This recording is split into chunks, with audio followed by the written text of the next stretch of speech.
राधे दोस्तों। आज मैं आप लोगों के लिए लेकर आई हूँ मिक्स साग की रेसिपी। मैं शाम को 4 बजे के आसपास मार्केट में गई और मैंने सरसों, पालक, बथुआ, मेथी और सोया और चने का साग लिया। ये मिक्स साग है और मैंने मेथी को अलग से कटवाया है। और हमारे यहाँ सबसे ज़्यादा अच्छा ये है कि साग कटकर मिल जाता है, क्योंकि साग को बनाना बहुत आसान नहीं है, लेकिन यहाँ पर साग को काट कर मिल जाता है। तो यहाँ पर हम लोग उजाले में ही जाते हैं लेने के लिए और इसको पहले से ही साफ़ कर लेते हैं। और ये जो साग काटने वाली मशीन होती है तो इससे ये काट कर देता है। ये देखो, मैंने मेथी को अलग करवा लिया है बिल्कुल, और बाकी का साग एक साथ, क्योंकि मैं मेथी आधी ही डालूँगी गड्डी में से, बाकी आधी का मैं पराठे वगैरह में यूज़ कर लूँगी। और ये देखिए, मैं ये लेकर आ गई हूँ घर में। ये मिक्स आ गया और खाने में बहुत टेस्टी लगता है सर्दियों में। मैंने पिछले साल बोला था मैं आप लोगों के लिए लेकर आऊँगी। मैं सरसों के साग की, मक्का की रोटी की मैंने डाली हुई है ये रेसिपी। मैं उसको इसमें लिंक सबमिट कर दूँगी। ये देखिए, साग को धोना 3 से 4 बार कम से कम गहरे बर्तन में लेकर उसको आपको अच्छे से वॉश करना है, क्योंकि इसमें मिट्टी वगैरह रहती है। तो जब आप इसको अच्छे से साफ़ कर लेंगे, मैं अपना तरीका बता रही हूँ, सबके घर में अलग अलग होता है, तो आप देखना और आपको परेशानी बिल्कुल नहीं होगी। ये मैंने सारा साग इसमें दबा के भर लिया है। मेरा कुकर थोड़ा ये छोटा था, मैंने बड़ा कुकर नहीं निकाला, क्योंकि साग जब बनता है तो ज़्यादा ही बनता है। इसमें मैंने सिर्फ नमक डाला है और एक स्पेशल इंग्रेडिएंट्स है जो मैं बोलती हूँ, वो मैं आपको दिखाऊंगी, मक्के का दलिया। ये मेरी ससुराल में मैंने साग बनाना जो सीखा है अपनी सास से सीखा है, क्योंकि मायके में तो कभी ये बनाने का मौका नहीं मिला मुझे, ना मैंने कभी खाना बनाया मायके में ज़्यादा। ये देखिए, ये मक्के का दलिया है। जब आप मक्के का आटा पिसवाते हैं, जो मक्के का मोटा मोटा पार्ट होता है, आप उससे पहले ही बोल दें कि आप मुझे ये दे देना, इससे आपका साग बहुत अच्छा बनेगा। मैं आपको गारंटी देती हूँ। आप बाद में जो आलन लगाते हैं, मैं आगे दिखाऊंगी आलन किसको बोल रही हूँ मैं, तब आपको पता चल जाएगा। जैसे मैंने ये थोड़ा डाला था, मैंने दबा के जो भी मेरा सारा साग था, और करीब ये 1.5 किलो के आसपास साग था, तो मैं एक हाथ से ही शूट कर रही हूँ, क्योंकि मेरा ट्राइपॉड ख़राब है तो थोड़ा मुझे दिक्कत होता है। तो ये देखिए, मैंने कुकर को बंद करके सिर्फ इसमें मैंने प्रेशर भरा है, समझ रहे हो। मैंने सीटी को आने नहीं दिया है और इसको बिल्कुल कम गैस पर मैंने 40 से 45 मिनट तक इसको मैंने बॉइल्ड किया है। मैंने सीटी नहीं लगाई है एक भी। और मैंने इसके लिए लहसुन, अदरक, हरी मिर्ची, ये तीनों चीज़ पीसी हैं, और मक्के का आटा मैंने छान कर रख लिया है। इसमें आलन लगेगा, जो मैं बताती हूँ आपको। आलन लगाने के लिए जब ये साग बन जाता है और इसको हम लोग हाथ से घोटते हैं, एक घोटना होता है जो मैं आपको अभी दिखाऊंगी। ये देखिए, घोटना जो लकड़ी का होता है, ये इससे बहुत अच्छे से घुटना है और हाथ से ही घुटना है। मैं मिक्सी का पसंद नहीं आता हमें। कुछ लोग मिक्सी में पीस लेते हैं, लेकिन मिक्सी का इतना अच्छा नहीं बनेगा जितना आप इसे हाथ से घोटोगी। इसको लगातार चलाते चलाते गरम ही इसको हमें चलाना है। हाँ, अगर आपको ज़्यादा दिक्कत होती है तो थोड़ी देर के लिए आप इसे हैंड ब्लेंडर होता है, जो हाथ से इलेक्ट्रॉनिक्स मिक्सी होती है, तो आप उससे कर सकते हैं। ये देखिए, वैसे गल चुका है, क्योंकि मैंने इसे 40 से 45 मिनट सिम गैस पर बॉइल्ड किया है। अब इसको धीरे धीरे मैं ऐसे ही चलाती रहूँगी, क्योंकि साग बहुत जल्दी नहीं बनता है। साग बनाने में कम से कम आपको 2.5 से 3 घंटे तो चाहिए ही, अगर आप लगातार लगे हो, वरना पूरा दिन भी लग जाता है अगर इसको आप आराम से बनाओगे। पर मुझे 2.5 से 3 घंटे लगते हैं। ये देखिए, लहसुन, अदरक, हरी मिर्ची का पेस्ट बना लिया है, और मैंने ये साग मेरा देखो घुट चुका है। आप देख रहे हो ना कैसा था पहले, और अब देखिए। आपको जैसा रखना है, पतला मोटा कितना रखना है। अब मैं इसमें जो मैंने मक्का का जो आटा लिया है, थोड़ा सा 1 चमचा, ये जो आप मैं पानी डाल रही हूँ जिससे, यह 1 चमचा है, और इसको डालकर गुनगुने पानी में, ठंडे पानी में नहीं डालना है, गुनगुने पानी में इस मक्की को आटे को घोलना है। लम्स नहीं होना चाहिए। आप इसको घोल कर 2-3 बार में थोड़ा सा डालें, ये नहीं एक साथ आप डाल दें, क्योंकि ऑलरेडी इसमें मैंने मक्की का दलिया डाला हुआ है। अगर आप ना भी डालोगे तो कोई प्रॉब्लम नहीं है, पर फिर भी डालना चाहिए थोड़ा सा। इसका एक दो इसकी पहचान ये है, जब आपका साग पीला पड़ जाए वही अच्छा होता है। मेरी सास बताती थी कि जब ये साग पीला पड़ जाए तभी अच्छा होता है। इस पर यहाँ पर मैं जब थोड़ा हो जाएगा तो मैं ये रेड मिर्ची भी डालूंगी।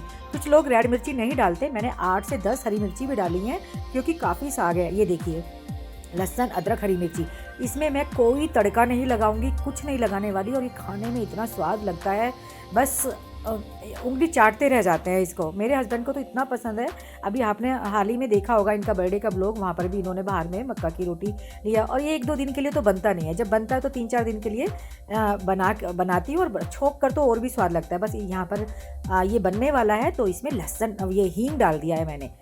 हींग का फ्लेवर जो है बहुत अच्छा आता है, और ये हींग साग को और ज़्यादा स्वाद बना देता है। तो हींग ज़रूर डालें आप। यहाँ पर इसको गर्म पानी में घोल कर भी डाल सकते हैं, या ऐसा भी पाउडर था तो मैंने पाउडर को ऐसे ही डाल दिया है। तो ये हमारा साग अभी भी 15 से 20 मिनट के और मैं इसको पकाऊंगी धीरे धीरे, बिल्कुल सिम गैस पर। अब ये भरा हुआ कुकर है तो ज़्यादा थोड़ा उबाले मारेगा, मतलब छींटे भी लगने का डर है, तो मैं इसको ढक दूंगी। और जो मेरा मिक्सी का जार था मैंने उसको भी अच्छे से थोड़ा पानी डालकर गर्म सा, उसको अच्छे से मैंने इसमें फिर डाल दिया है सब धोकर। और अब इसको मैं धीरे धीरे बार बार बीच बीच में चलाती रहूँगी खोल खोल कर। और कम से कम 20 से 25 मिनट, अभी 40 से 45 मिनट मैंने इसको बॉइल्ड किया था पहले, जब मैंने सरसों पालक को उबाला था। और मैंने इसका कोई पानी नहीं निकाला था कि एक्स्ट्रा पानी निकाल दूँ। अब आप देख ही रहे हो, तो मैंने इसको सिम कर रखा है, बिल्कुल 0 पर मेरी गैस है। और मैंने रेगुलेटर से भी कम किया है कि जिससे इसमें ज़्यादा आँच ना लगे। ऊपर से भी कम हो जाती है, ये देखिए बिल्कुल नाम मात्र को चल रही है, लेकिन आप देख ही सकते हैं ये कितना छींटे लग रहा है। अगर एक छींटा भी लग जाए तो हाथ जल जाता है। अब ये बनकर बिल्कुल तैयार है, तो बस मैं यहाँ पर बंद कर दूँगी। अब आगे का प्रोसीजर मैं आपको बताती हूँ। तो ये हम लोग ठंडा होने के लिए एक साइड में रख देंगे। आप चाहे तो यहाँ पर इसको छोंक भी सकते हैं, लेकिन मैं नहीं छोंकती हूँ। ये अपने आप में इसके सारे फ्लेवर हैं इसके अंदर, कोई ज़रूरत नहीं है। लेकिन मैं नेक्स्ट डे जब खाती हूँ उसको छोंक कर ही खाती हूँ, मैं आपको दिखाऊँगी। फिर मैंने मक्के का आटा तैयार कर लिया था। ये वाली वीडियो मैंने फुल वीडियो मेरी इसी पर यूट्यूब पर पड़ी है, तो आप उसे मैं लिंक डालूंगी, आप देख सकते हैं कि मक्का का रोटी बनाना कितना आसान है। उसके लिए मैंने अपने हस्बैंड के लिए थाली भी लगा दी थी। ये सरसों का जो मिक्स साग है वो मैंने डाला है। इसमें घी डालना ज़रूरी है, घी के बिना इसका स्वाद नहीं है। आप मक्खन भी डाल सकते हैं। और गुड़ की डली ली है, और मिक्स अचार है, गाजर मूली मिर्ची का अचार है। और ये छाछ है, मट्ठा लस्सी जिसको बोलते हैं, छाछ मट्ठा हमारे यहाँ मट्ठा बोलते हैं। तो मट्ठा का गिलास मैंने रखा है उसमें। और बस गर्मा गर्म मैंने फूली रोटी बहुत अच्छी बन जाती। मुझे नहीं आती थी ये सब, मेरी सास जो थी, अब नहीं है वो, मुझे एक एक लोई पकड़ाती थी धीरे धीरे। मेरे हस्बैंड को बहुत पसंद था, मुझे सीखनी भी ज़रूरी थी, क्योंकि इनका तो फेवरेट खाना ही इनको बस चले तो ये गर्मियों में भी साग मक्का की रोटी अगर कहीं मिल जाए ना किसी होटल में कहीं भी, ये खा लेंगे। तो ये मैंने सारी फूली रोटियां बनाई है। सिर्फ मेरा बेटा कम खाता है, दोनों बेटे एक एक रोटी मुश्किल से लेंगे। इनके लिए गेहूं की बनानी पड़ती है, पर ममता को, मुझे और मेरे हस्बैंड को तो मक्का की बाजरे की रोटी बहुत पसंद है। और मैं बाजरे की भी रोटी ऐसी ही बना लेती हूँ। पहले मुझसे नहीं बनती थी, जब मैं सच बताऊँ, जब मैं इनके साथ बाहर कैलकाटा में गई थी तो ये कहते थे, तो मैं टूटी फूटी जैसे एक रोटी के 3 टुकड़े हो जाते थे। लेकिन अब आप देख ही सकते हैं मेरी रोटी परफेक्ट बनती है। और ये सलजम का अचार भी रखा है इसमें, ठीक है। ये आपके पास जो भी अचार है, आम का तो हम लोग नहीं खाते इसके साथ, लेकिन बाकी सारे अचार हम लोग खाते हैं। और सिरका की मिर्च और चंदे, जो लोग यहाँ हमारे यूपी से हैं, नॉर्थ इंडियन है, ये सब जानते होंगे ये सिरका क्या होता है। ब्लैक वाला सिरका, वाइट विनेगर नहीं, ब्लैक विनेगर होता है। ये गन्ने के रस से जो बनता है, उस वाले सिरका की मिर्चें मैंने रखी हुई है नीचे जो थाली में है। और बस ये थाली भी छोटी पड़ जाती है सच बताऊँ तो, क्योंकि साग के साथ जब खाना होता है ना, ये खाऊं वो खाऊं समझ में नहीं आता क्या खाऊं। ये देखिए मेरा परफेक्ट, मतलब मेरी रोटी सब्जी साग बना था। और इसके साथ आपको कुछ भी और वैसी चीज़ें नहीं चाहिए, बस यही काफ़ी है आपका जो मैंने रखा है। आप खाते वक्त भी सोचो कि पहले क्या खाऊं मैं। बस अगले दिन फिर मैं इसको छोंक कर खाती हूँ। अब मैं दिखाती हूँ आपको कैसे छोंकते हैं हम लोग। मैं कढ़ाई में घी, हम लोग देसी घी डालते हैं। यहाँ पर आप इसको प्याज टमाटर के साथ भी छोंक सकते हैं, कोई प्रॉब्लम नहीं है। और जो पहले मैंने बनाया था तब भी छोंक सकते हैं। ये मेरा बासी साग हो गया है, ये नेक्स्ट डे सुबह का है, क्योंकि मेरे हस्बैंड को तो खाना है, 2-3 दिन खाएंगे ये पक्का से। मैं अपना बताती हूँ, मैं 1-2 दिन खा लूँगी, लेकिन हस्बैंड को 2-3 दिन 4 दिन भी दे दो, हफ्ते भी दे दो ना, तो भी वो नहीं है। बाकी के लिए ये गेहूँ की रोटी के साथ या पराठे के साथ भी बहुत टेस्टी लगता है। यहाँ पर मैंने जीरा डाला है और थोड़ा सा मैंने लहसुन काटा हुआ था, तो लहसुन की कली डाली है। और थोड़ा सा हींग डाला है मैंने यहाँ पर भी, अभी छोंकने के लिए। इसी स्टेज पर जब मैं लहसुन डालूंगी तो यहाँ पर आप प्याज लहसुन प्याज टमाटर भी डाल सकते हैं, वो भी स्वाद लगता है। मेरी भाभी बनाती है वो वाला भी, मैंने वो भी खाया है, मुझे अच्छा लगता है। और यहाँ पर थोड़ी सी लाल मिर्ची डालो। अगर आप नहीं खाते हो लाल मिर्ची तो स्किप कर दो, यहाँ हरी मिर्ची डाल सकते हैं। तो घी थोड़ा ज़्यादा ही डालें इसमें। अगर आप इसमें ज़्यादा डाल रहे हैं तो आगे डालने की ज़रूरत नहीं है, अगर इसमें कम डाल रहे हैं तो आप ऊपर से भी डाल सकते हो।